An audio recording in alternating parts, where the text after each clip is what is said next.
Hello everyone, I'm Jess and welcome to my channel Buried in Ink. Today I am going to do a hopefully fairly quick journal flip through for the month of February. So every month I do a palette of fountain pen ink colors that to me exemplify the month in some way, shape, or form. And for February this year, I chose to go with Valentine's Day as my palette inspiration. And then at the end of the month, I take that palette and do a longer form full page for each ink so that I can do a larger swatch of that ink and I want to say a full page of writing, but it's really more like half of a page, but a little bit more writing than I would just in my regular palette. And I've chosen one square Archer and Olive journal for every single month of the year. And I have this pink, I think they call it their storybook design for the month of February. This felt perfect. It's pink, it's springy. I know February is not really spring in a lot of places, but in South Florida it feels kind of springy, so I kind of went with it. So without further ado, let's jump into it. So here is my February palette. Those of you who saw my palette video will recognize what we have here. So I always start with my shimmer inks on one page and then my non-shimmer standard inks on the other. And I love seeing them all together. Usually what I do is when I go through and do my full pages of each ink, I go in order that I swatched them. I did not do that this month. I really went a little out of order so that I could put inks next to each other that I wanted to see next to each other. So you will notice that they are slightly out of order based on what's on the palette. So here I started with Daydream by Dominant Industry and Radiant Rosewing by Ferris-Wheel Press. And I chose, before I jump into this, I always pick a book to transcribe for these longer writing samples so that it gives me something to write without having to make things up. And I chose A Little Princess for February. It's one of my favorite books from childhood, and I did not do this on purpose, but I actually own a Little Princess t-shirt that was designed, I think it was a collaboration between the brand Out of Print that makes these t-shirts and Rifle Paper Company, who did a book design for A Little Princess. And I'm wearing that today, so was not on purpose, but I guess I was feeling Little Princess vibes this month. So anyway, with Daydream, this ink is such a beautiful, really pale pink, and it has a fairly subtle shimmer. You can see quite a bit of it in the swatch. A little more subtle though in that writing sample. It's actually so subtle I'm having some difficulty picking it up on camera. It is really nice if you want some shimmer, but you really don't, you're not looking for a total shimmer bomb. Whereas Radiant Rosewing, which is a personal favorite of mine that I ink up quite often actually, is a total shimmer bomb. The shimmer is really what makes this ink. It is a beautiful pale pink, but that shimmer is like an electric pink. And it shows up, of course, all over in that swatch, but you can really see it. It is very, very much there in the writing sample as well. I'm not sure how well I'm capturing that on camera.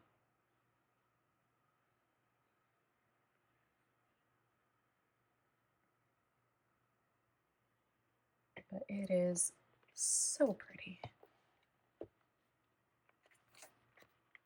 Next up, I had Cupid's Bow, which was, I think I mentioned in my palette video, my boyfriend's favorite of the bunch. I was considering changing it out for a different ink, and he told me absolutely not. I had to keep this one. He loved how bright and punchy it was. This one is by Van Dieman's, And I like that this one, I actually just love the base color of it. Like, as much as I like the shimmer in it, the base color of this is really nice. It's a really, I would still classify it as a pink rather than a coral, but it's slightly coral leaning. And I am pretty partial to corals, so for me that's a really good thing. I think you can see just how strong that shimmer is even in the writing sample. And then I love that you can see both the silver and the gold shimmer in here. That is Cupid's bow. And then I had the Young King. So the Young King by Wearingeul. I bought this knowing that I would like it. It was part of the Oscar Wilde collection, so I was excited for that. But I am so glad that one of the reasons I like to do these palettes and then the longer writing samples for these ink journals is, first of all, just a way to use my inks more, but also to use the ones that I haven't necessarily inked up in pens. And this is one of those inks. I had never put this in a pen. I do really like red inks, but I don't use them as often. And I enjoyed using this ink so much. It is so beautiful in person. Right now, I think this might be my favorite, like pinky red ink. It is so rich and so beautiful. It's still vibrant without being like super punchy or in your face. I'm loving everything about this right now. And I love the shimmer in it. It's not super strong in the writing sample, but it's definitely there. I don't know. I was so impressed with this ink, and it also just flowed really well. I was using a glass dip pen, but one of the things when I do use a glass dip pen is how often I have to dip it to get more ink, and I noticed that I had to dip this one quite a bit less. It seemed to be kind of a wetter ink. So anyway, I was just very pleasantly surprised by the Young King. Okay, these two are favorites of mine. These were not surprises because I do already know and love these inks. So we have Cat's Eye Nebula and Butterfly Nebula from Colorverse. And Cat's Eye Nebula, this ink is right up my alley. I love blue greens and mints, and this one is a true mint ink with kind of like I want to say it's a pink shimmer, but that might be more champagne. It can be hard to tell with shimmer sometimes, but it is stunning. There's quite a bit of shimmer even in the writing sample. And using a glass dip pen for these, I think it's probably a little bit more obvious with Butterfly Nebula, but you can tell where I've dipped the pen and then where it's, 2 lines later, because where you first dip the pen, there's so much shimmer, and then later you get much less shimmer when I'm starting to run out of ink. And Butterfly Nebula, it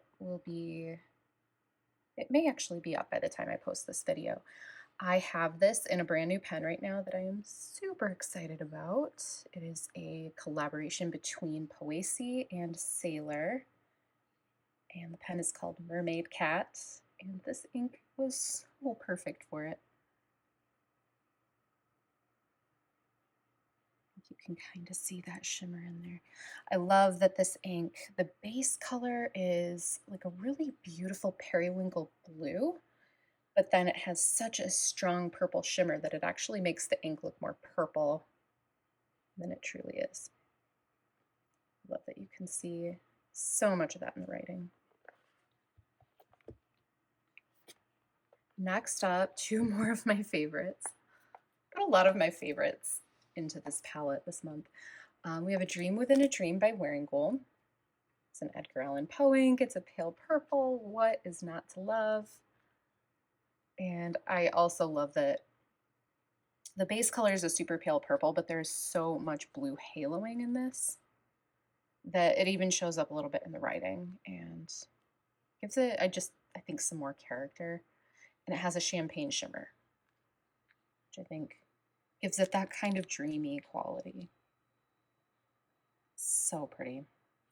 And Persephone, which is a favorite of mine. It's also, I think, just a community favorite in general. So many people use and love this ink, so I won't talk too much about it, but it's a favorite for a reason. That beautiful deep violet with super strong pinky purple shimmer.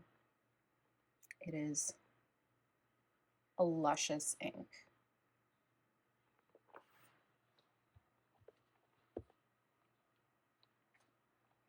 And then moving on to my standard inks.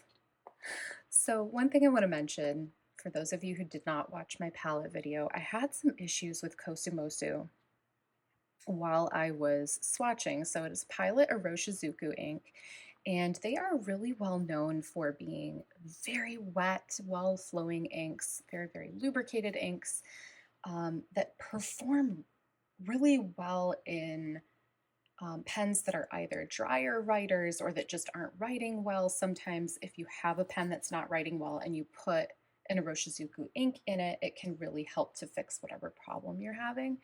And that's something that I have done over the years. So I've always thought of these as just being the best performing inks. And then when I swatched my palette, I had clearly some issues with Kosumosu. Like, not only did it kind of go all over the place, but my actual swatch, you can see there's just so much feathering. A little bit less in the writing, but it is still there too. And you don't see it with Tsutsuji, which is another Pilot Iroshizuku ink. There's tiny, tiny bit of feathering around the edges, but that is, I'm laying down a lot of ink, and you can see it's not just those inks. So I was really surprised. I wasn't sure if I had gotten hand oils on the page or if it really just was the ink itself, or if it was the paper. This is 52 GSM Tomoe River paper, and there are some batches of this paper that just don't perform as well. Not sure if this is one of those batches or not. I do want to mention that this issue here and this issue here were not related to the inks. While I was swatching these, I accidentally placed these on top of some of my other swatches. So that was a me problem. That was not the ink's performance at all. But I did notice that while I was swatching Kosumosu and doing the longer writing sample, I had the same issues. Usually when I do this like spoon method of swatching, there's more blank spaces left open, like I have here in Yozakura, and it bled like right through, so there's very little of those open spaces left. So I think Kosumosu is just a super, super wet ink. I think it is so lubricated that it's going to perform really, really well in a lot of pens, particularly like fine and extra fine nib pens. And it, I think, can still serve that function of helping dry writers and things like that. But this might be one to use with caution in certain circumstances, whether that's artwork or if you are using it in a really wet writer, you could get feathering with this ink. So just possibly use with caution. But moving back to the colors, so Yozakura is a Graf von Faber-Castell ink that I always forget that I have their inks in general. I have them kind of tucked back in one of my storage containers, and I forget that I have these, but this color is so lovely. It's a really pale, slightly corally pink, and it is so delicate and beautiful, and I really, really enjoyed writing with this one. Kosumosu, this is one that I've been using for years. I have always loved this. Unfortunately, Pilot did choose to discontinue this and the next one, Tsutsuji.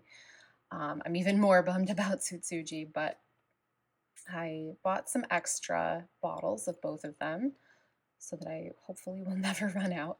But one thing I did notice with the writing in this, despite having issues with the actual swatching, I switched from a glass dip pen and instead used, because it's slightly more like using an actual fountain pen, my Iro-utsushi Pilot dip pen instead, and it performed beautifully with this. I think a glass dip pen probably would have been too much. It would have been too wet. I write fairly small, and I think I would have maybe had some issues with feathering if I had used that larger glass dip pen, but it performed fantastically. Do a little more of a close-up. You can see there's not really feathering with this.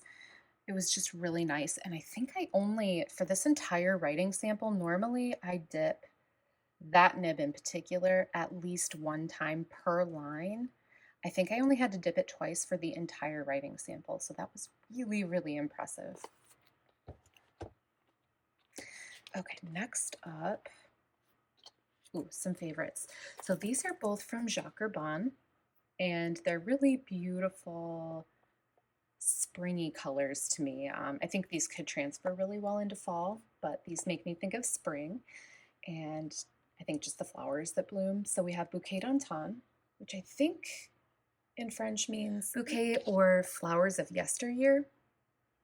And it's supposed to be kind of that old, like slightly mauvey pink. To me, it's a really delicate, almost like a ballerina pink.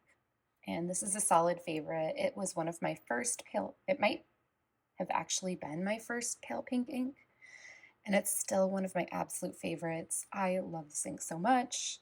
I have it currently inked, and it's one that I will probably always keep inked. Larmes de Cassis is slightly newer to me. It's one that looked darker online, so I waited a long time to buy it, and I bought it in the little 10 milliliter sized bottles that Jacques has, which I love. But it's one that I think I will invest in a larger bottle because I do really like this so much in person. It's a little lighter than I thought. Still, as you can tell, very, very legible, but not as dark as I thought it was going to be. And then Tsutsuji.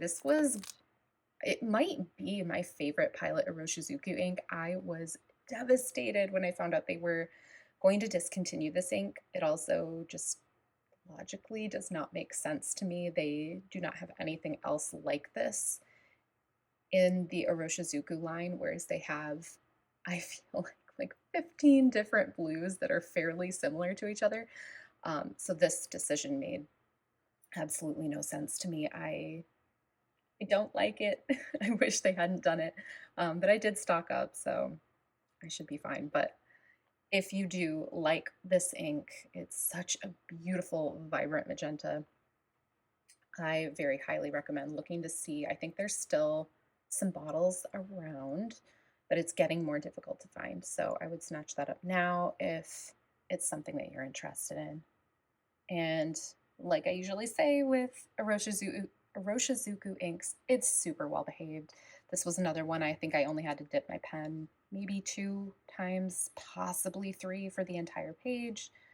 And it's so nice to write with. And this is one that I had never inked up before, but I really enjoyed writing with it. This is Purpur or Purple by Octopus Fluids. And it is such a really beautiful, slightly pinky purple, which tend to be my favorite purples. And really, really rich in that writing sample.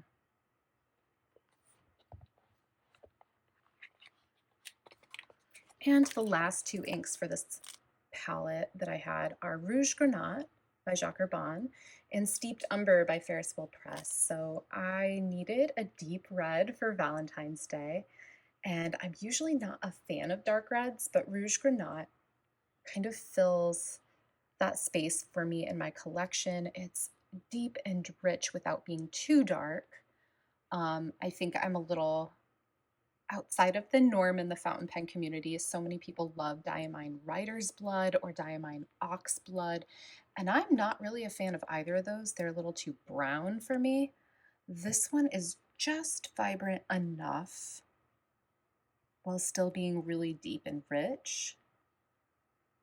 And so I feel like, for me at least, this is the perfect deep red. And then Steeped Umber.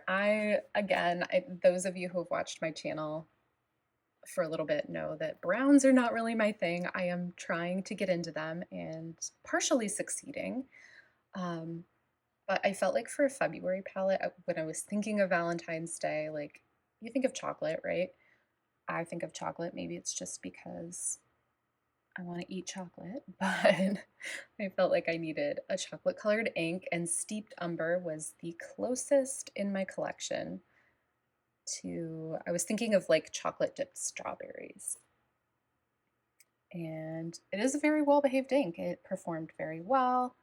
I still don't know that this is an ink I'll use all that often. So far, I'm still leaning more towards my lighter pale browns, particularly ones that have either some shimmer or just something special to them. But I don't hate it. So that is Steeped Umber. And that's everything I have for February. I will be posting my March palette really soon. That palette is going to be all about, I promise I don't always do holidays for these palettes, but the next one when I think of March, I think of St. Patrick's Day, so it is super heavy on the greens. Also, just that's what makes me think of spring, right? You've got everything starting to bloom again. When you get those new buds on the trees and grass peeking out from the snow finally, if you live in northern climes. So March is going to be all about the greens. So please tune in if you're interested in seeing that video. I will have it posted fairly soon. And until next time, thank you for watching.